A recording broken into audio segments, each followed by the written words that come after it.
Hi, this is Archana Kadravan. Welcome to Tesh Bros Kitchen. இன்னைக்கு நம்ம பார்க்க போற டிஷ் வந்து கோகனட் மில்க் மஷ்ரூம்.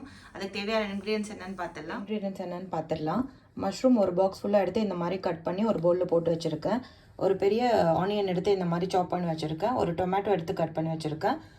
ஒரு 2 க்ரீன் சில்லி எடுத்து கட் பண்ணியிருக்கேன். கொஞ்சம் கறி லீவ்ஸ், கொஞ்சம் கொத்தமல்லி, ஒரு ஒரு 2 tumbler full of coconut milk எடுத்து வச்சுருக்கேன். கொஞ்சம் நிறைய தேவைப்படும் இதுக்கு.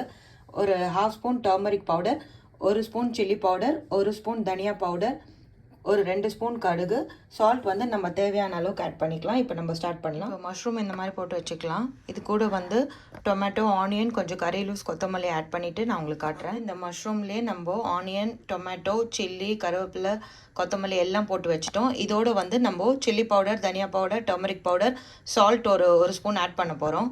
நான் மிக்ஸ் பண்ணிவிட்டு உங்களுக்கு காட்டுறேன். இப்போ இந்த மாதிரி நான் மிக்ஸ் பண்ணி வச்சுருக்கேன். இது மிக்ஸ் பண்ணிவிட்டு இது வந்து ஒரு 15 மினிட்ஸ் சோக் ஆகணும். ஸோ எல்லாமே அதில் நல்லா சோக் ஆனதுக்கப்புறம் தான் நம்ம வந்து டிஷ் வந்து ஸ்டார்ட் பண்ணணும். ஸோ நான் ஸ்டார்ட் பண்ணிவிட்டு உங்களுக்கு காட்டுறேன். இப்போது கடாய் ஹீட் ஆகிடுச்சு. நான் 2 ஸ்பூன் ஆயில் கொத்திருக்கேன். நம்ம எடுத்து வச்ச கடுகு போட்டுடலாம். இப்போ கடுகு போட்டாச்சு. கடுகு ஸ்ப்ளட்டர் ஆனோடனே நம்ம கொஞ்சம் கருவேப்பிலை போட்டுக்கலாம். இப்போது கருவேப்பிலை போட்டாச்சு. இப்போ நல்லா ஃப்ரை ஆனோடனே நம்ம மஷ்ரூம் அந்த சோக் பண்ணி வச்சுருக்கிறத இப்போ போட்டுடலாம். நம்ம போட்டாச்சு. இது சிம்மில் வச்சு தான் நம்ம குக் பண்ணணும். ஒரு 10 மினிட்ஸ் நல்லா குக் ஆகட்டும். அதுக்கப்புறமா நம்ம கோகோனட் மில்க் ஊற்றிக்கலாம். இப்போ இந்த மாதிரி மஷ்ரூம்லேருந்து வாட்டர் வந்துருச்சு. ஸோ இப்போ நம்ம வந்து கோகோனட் மில்க் ஊற்றிடலாம். கோகோனட் மில்க் ஊற்றியாச்சு. இது நல்லா சிம்மில் வச்சு நம்ம ஒரு 10 மினிட்ஸ் குக் ஆகணும். நான் இப்போ வந்து ஒரு ஸ்பூன் சால்ட் போட்டிருக்கேன். ஆல்ரெடி சோப் பண்ணுறச்சு ஒரு ஸ்பூன் போட்டேன். ஸோ இப்போ ஒரு ஸ்பூன் போட்டிருக்கேன்.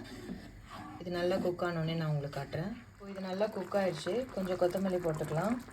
அவ்வளோதான். ஒரு 2 மினிட்ஸில் நான் உங்களுக்கு பிளேட்டிங் பண்ணிவிட்டு காட்டுறேன். இப்போ நான் பிளேட்டிங் பண்ணிவிட்டேன். நீங்களே பார்க்கலாம் எப்படி இருக்குன்னு. கோகோனட் மில்கோட ஃப்ளேவர் ரொம்ப நல்லா வந்திருக்கு. நல்ல ஒரு யம்மியான ரெசிபி பார்த்தீங்க. நீங்களும் உங்கள் வீட்டில் ட்ரை பண்ணுங்கள். சேனலை லைக் பண்ணுங்கள், ஷேர் பண்ணுங்கள், சப்ஸ்கிரைப் பண்ணுங்கள். Thank you so much.